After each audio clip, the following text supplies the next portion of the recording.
Good morning student, स्वागत है आप सभी का मेरे यूट्यूब चैनल साइंस इजी है में। मैं हूं विनय और आज हम पढ़ने वाले हैं साइंस का बहुत ही महत्वपूर्ण टॉपिक और उसका नाम है तापमापी। ठीक है दोस्तों, जनरल साइंस का बहुत ही महत्वपूर्ण टॉपिक रहेगा और एक बार अगर आपको समझ में आ गया तो बार बार आपको पढ़ने की जरूरत ही नहीं पड़ेगी। तापमापी जो थर्मामीटर भी आप इसको कह सकते हो, तापमापी या थर्मामीटर। तो आज हम विभिन्न प्रकार के तापमापियों के बारे में पढ़ेंगे। नहीं समझे? देखो भाई, आपने देखे होंगे कई बार डिग्री सेंटीग्रेड, कई बार ताप को डिग्री सेंटीग्रेड में लिखा जाता है, कई बार ताप को डिग्री फ़ारेनहाइट में लिखा जाता है, कई बार ताप को आप केल्विन में भी देखते हैं। तो इन तीनों में आपस में क्या संबंध है? इन तीनों के अलावा और कौन से थर्मामीटर आपके पास होते हैं? यानी आप इनको ताप पैमाने भी कह सकते हो। ठीक है, विभिन्न प्रकार के ताप पैमाने, यानी कौन कौन से ताप पैमाने आपके पास हैं जिनकी सहायता से हम ताप को नाप सकते हैं।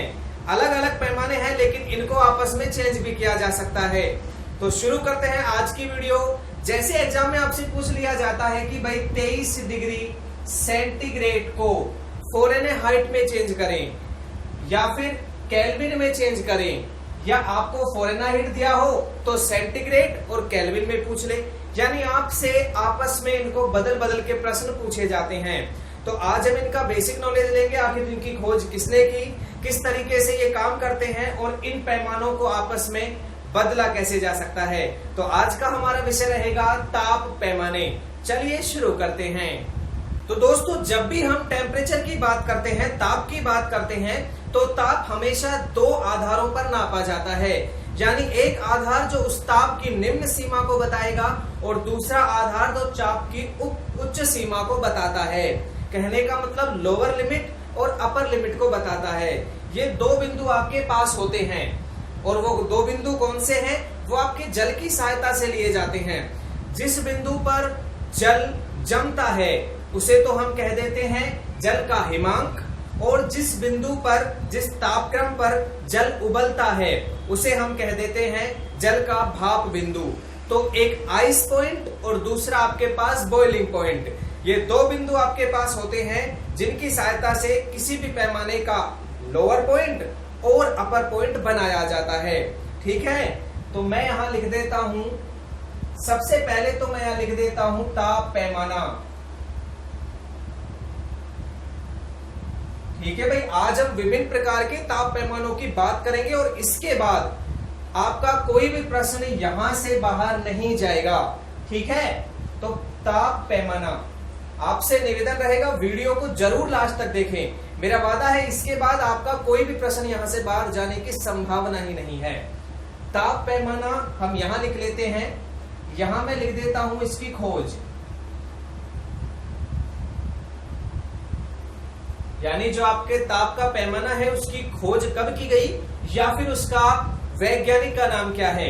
ठीक है, खोज के बाद हम यहां इसके बगल में तीसरा बिंदु बनाकर लिख देते हैं हिमांक।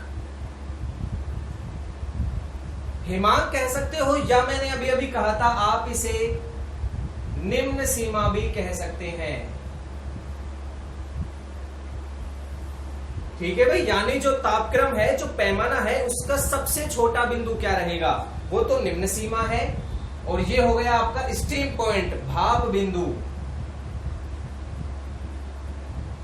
भाप बिंदु, इसको आप उच्च सीमा भी कह सकते हैं। किसकी उच्च सीमा भाई? किसी भी तापमापी या ताप पैमाने की उच्च सीमा। और अंतिम मैं यहां पर लिख देता हूं खानों की संख्या। खाने, अरे खाने वाला नहीं, बात हो रही है आपके ब्लॉक्स की संख्या, कितने आपके खाने हैं। ठीक है, तो अगर आपको ये 5 चीजें किसी भी पैमाने के लिए याद हो गई तो समझिए पैमाना तो याद ही हो गया। देखो भाई, शुरू कर देते हैं, थोड़ा सा सजा देते हैं। भाई बिना सजावट के तो माल बिकता ही नहीं है। तो भाई मैंने इसको थोड़ा सा कर दिया सेट और पहला ताप पैमाना ले लेते हैं। कौन सा पैमाना? बिल्कुल सही, सेल्सियस पैमाना, डिग्री सेंटीग्रेड।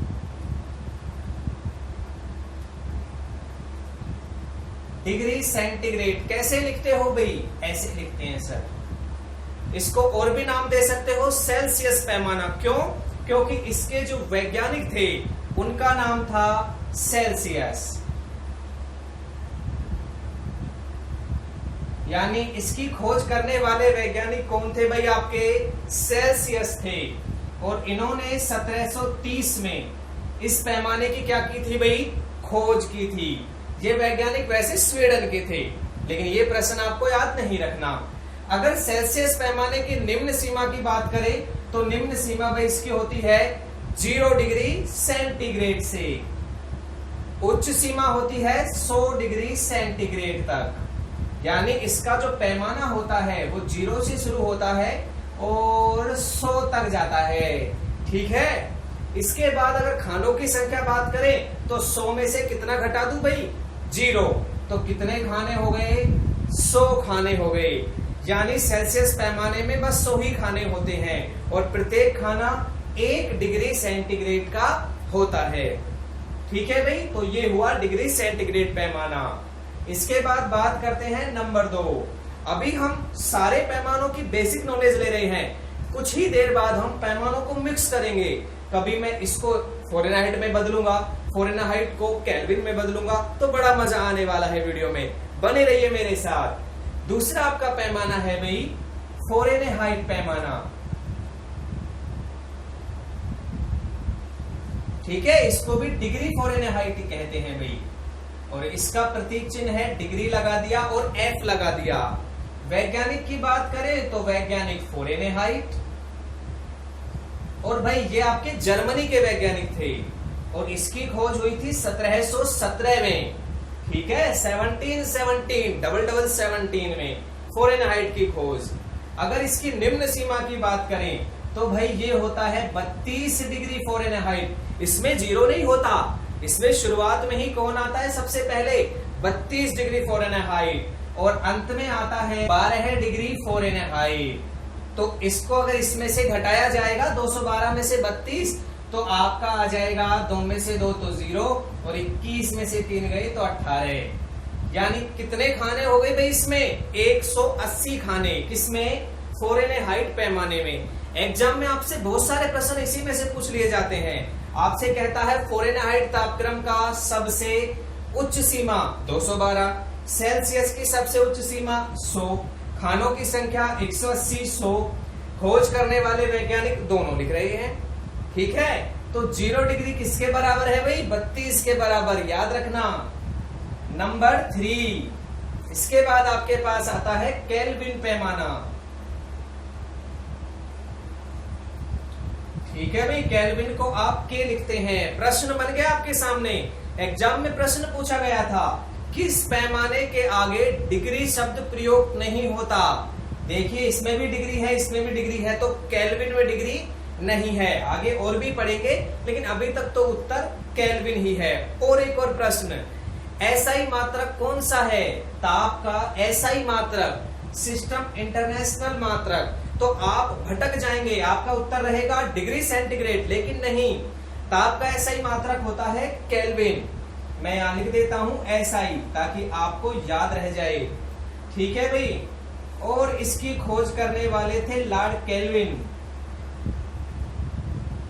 वैज्ञानिक का नाम यहां भी लॉर्ड केल्विन है। और अगर खोज की बात करें इसकी, तो ये हुई थी आपकी 1858 में, यानी ये सबसे नया भी मान सकते हैं। तो इसके बाद आ गया आपका निम्न सीमा। केल्विन पैमाने की निम्न सीमा होती है 273.15 केल्विन। अब ये पॉइंट का सिस्टम आ रहा है, तो आप इसको लगभग मान सकते हैं 273 केल्विन। ठीक है भाई, तो 273 केल्विन आपका हो जाता है क्या? आपके केल्विन की निम्न सीमा।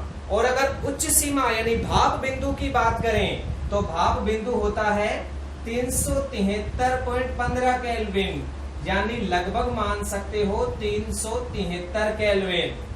ठीक है, और अब भाई 373 में से 273 गया तो खाने कितने बन गए? 100 खाने। बिल्कुल सही। तो 3 पैमाने आपके सामने लिखे हुए हैं, एक और पैमाना, अभी 2 पैमाने और शेष हैं, तो आप इसका स्क्रीनशॉट ले लीजिए। उसके बाद हम 2 और पैमानों को पढ़ते हैं। ठीक है, ये समझ में आ गया तो आपको बहुत अच्छी चीजें समझने आने लग जाएंगी। तो ठीक है, लिखिए इसको। आपने अभी तक मुख्य रूप से तो वो 3 पैमाने ही पढ़े होंगे, केल्विन, सेंटीग्रेड और फ़ारेनहाइट, लेकिन आजकल प्रश्न 2 और पैमानों से भी आते हैं। तो चौथा आपका हो जाएगा र्यूमर। बिल्कुल सही। अगला आपका पैमाना है र्यूमर पैमाना, और इसको भी केवल R से ही लिखते हैं, इसके आगे भी डिग्री नहीं लगाया जाता। तो र्यूमर के आगे, केल्विन के आगे डिग्री नहीं है। अगर इसकी खोज की बात करें तो वैज्ञानिक र्यूमर ने ही इसकी खोज की थी। ठीक है, बात करें इसकी खोज कब की थी, तो भाई इसकी खोज 1730 में की थी। आगे अब बात करते हैं इसकी निम्न सीमा और उच्च सीमा की। तो र्यूमर पैमाने की निम्न सीमा होती है 0R, मैंने डिग्री नहीं लगाया, र्यूमर को R से ही लिखते हैं, और 80R इसकी होती है उच्च सीमा, यानी भाप बिंदु बन जाता है 80। 80 में से 0 गया तो खानों की संख्या कितनी हो गई भाई? 80 खाने होते हैं। किसमें? र्यूमर पैमाने में। ये प्रश्न भी आपसे पूछ सकता है, किस पैमाने के उच्च और निम्न बिंदुओं के मध्य खानों की संख्या सबसे कम है? तो सबसे कम अभी तक तो 80 ही है। आगे चलते हैं अंतिम पैमाना, और अंतिम पैमाना आपका है भाई रैंकाइन पैमाना।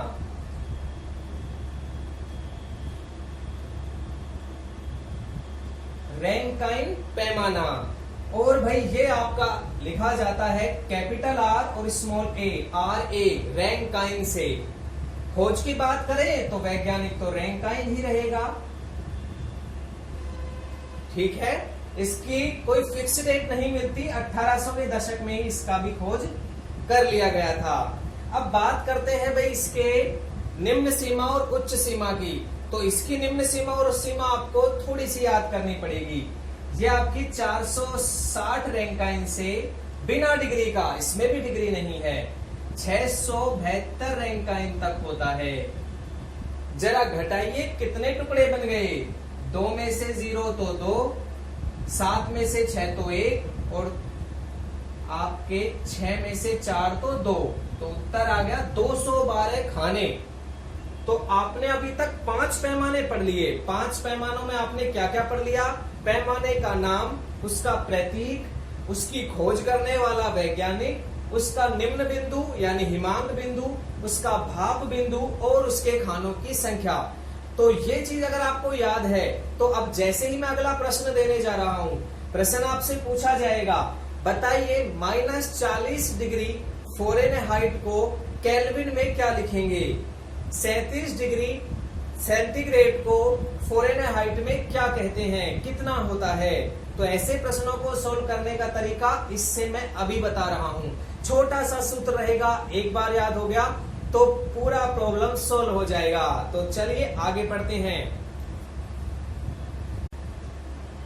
तो अब हम उस सूत्र को पढ़ने जा रहे हैं जिस सूत्र की सहायता से आप एक पैमाने को दूसरे पैमाने में बदल सकते हैं, लेकिन आपको उस सूत्र को याद करने की जरूरत ही नहीं है।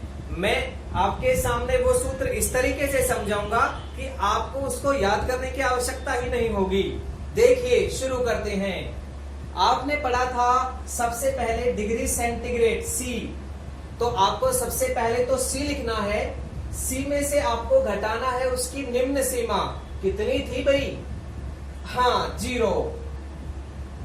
0 के नीचे आपको बटे में लिखना है खानों की संख्या, कितनी थी खानों की संख्या? 100, बराबर का निशान।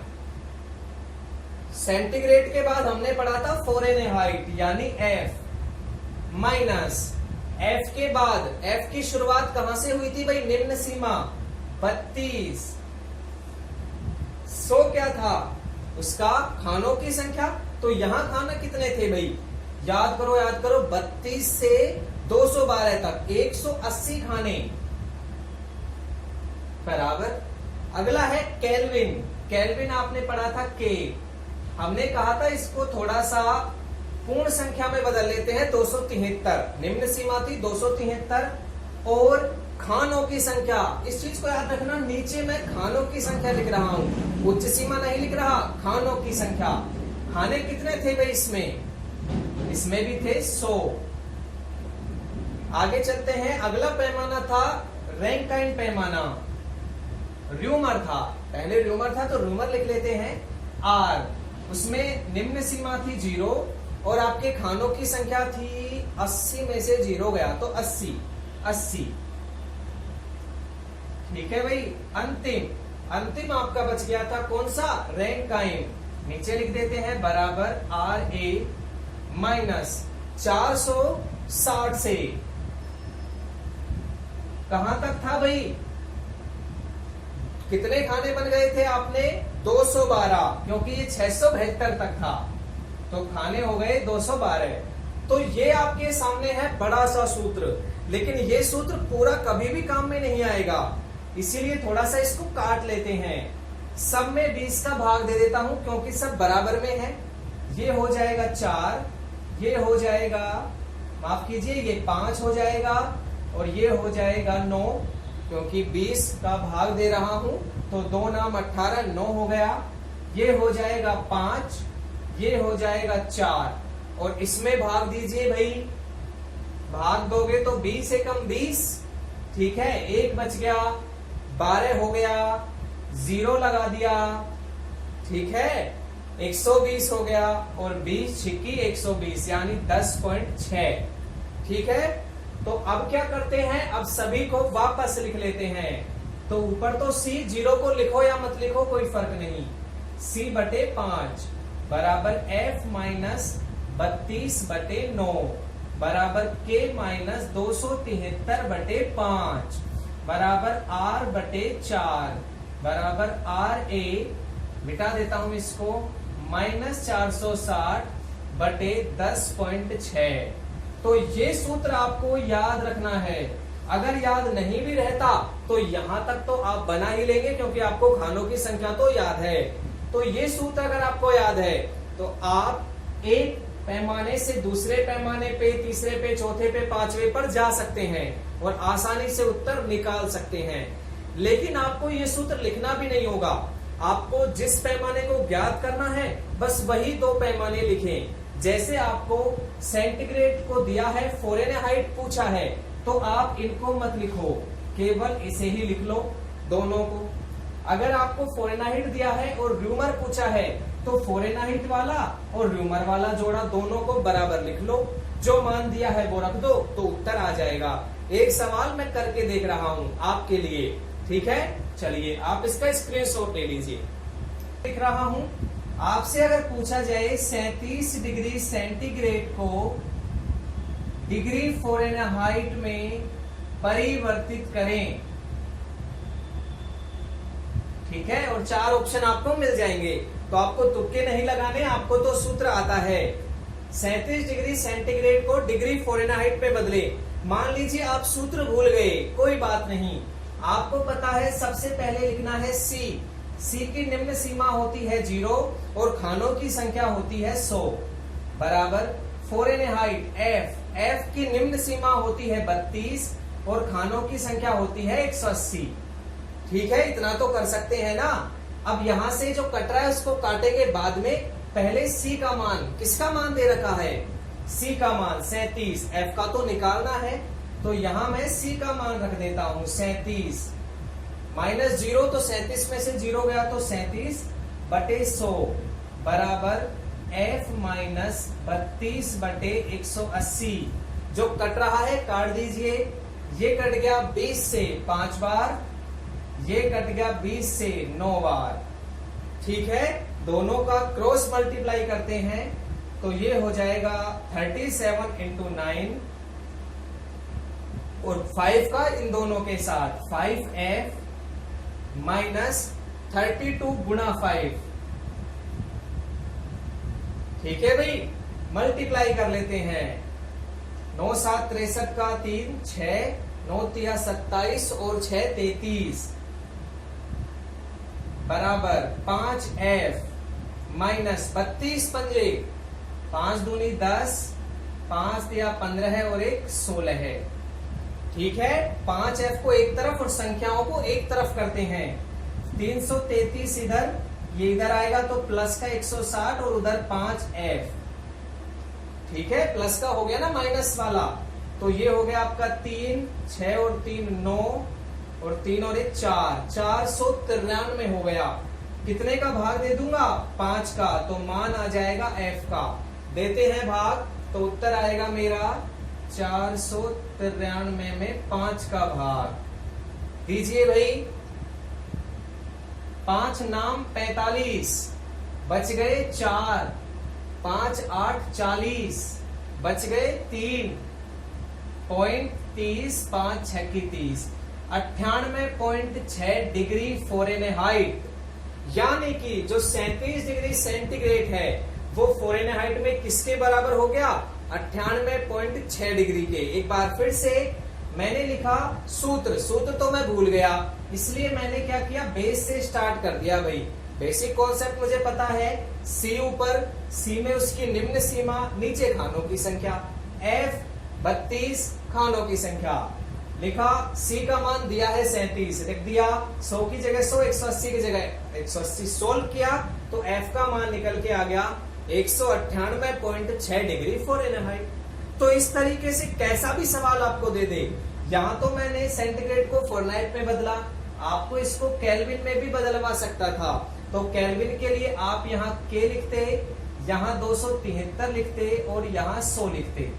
ठीक है, सूत्र है, आपस में काटते और फिर जो उत्तर आता वो आपका 37 डिग्री सेंटीग्रेड को केल्विन में परिवर्तित करने का उत्तर आ जाता। ठीक है, तो इस तरह आप कोई भी सवाल कर सकते हैं। एग्जाम में आपसे एक तरीके के सवाल और पूछे जाते हैं। आपसे कहता है वह कौन सा पैमाना है जिस पर सेंटीग्रेड और फ़ारेनहाइट बराबर हो जाते हैं, र्यूमर और फ़ारेनहाइट बराबर हो जाते हैं, केल्विन और रैंकाइन बराबर हो जाते हैं। कोई सा भी पूछ ले, तो ऐसे सवालों को सोल्व करने का तरीका देखिए।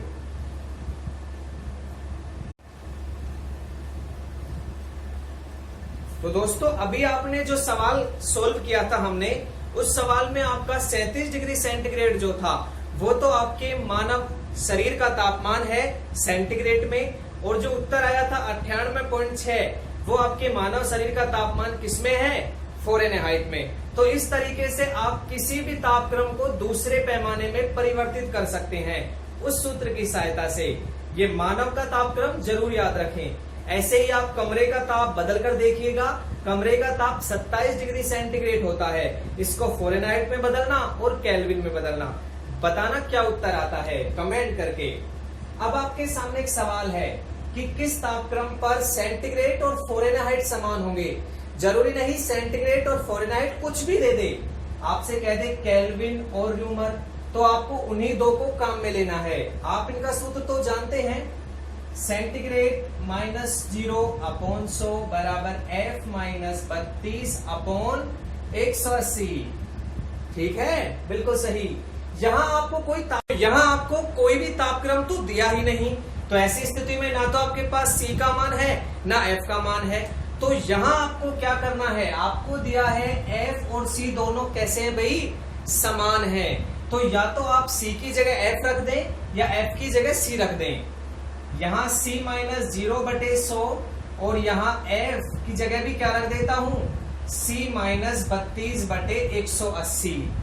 ठीक है, काटेंगे तो ये तो कट गया 5, ये कट गया 9, इसको गुणा करूंगा तो 9C और ये हो गया 5C माइनस 32 पंजे 160। 9C में से 5C गया तो 4C बराबर माइनस का 160 और C बराबर हो गया -40। यानी -40 डिग्री ऐसा तापक्रम है जिस पर डिग्री सेंटीग्रेड और डिग्री फ़ारेनहाइट बराबर हो जाता है। यानी -40 डिग्री सेंटीग्रेड बराबर -40 डिग्री फ़ारेनहाइट। तो आज के लिए बस इतना ही। कैसी लगी वीडियो मुझे कमेंट करके बताएं। अगर वीडियो पसंद आई हो तो वीडियो को लाइक कर दें। ऐसी ही वीडियो अपने YouTube चैनल पर पाने के लिए चैनल को सब्सक्राइब करें। धन्यवाद दोस्तों, वीडियो देखने के लिए। आपका दिन शुभ हो। लेकिन मुझे इस प्रश्न का जवाब जरूर दें कि 27 डिग्री सेंटीग्रेड अगर कमरे का ताप है तो इसको फ़ारेनहाइट में क्या कहेंगे, कितना मान आएगा। धन्यवाद, आपका दिन शुभ हो।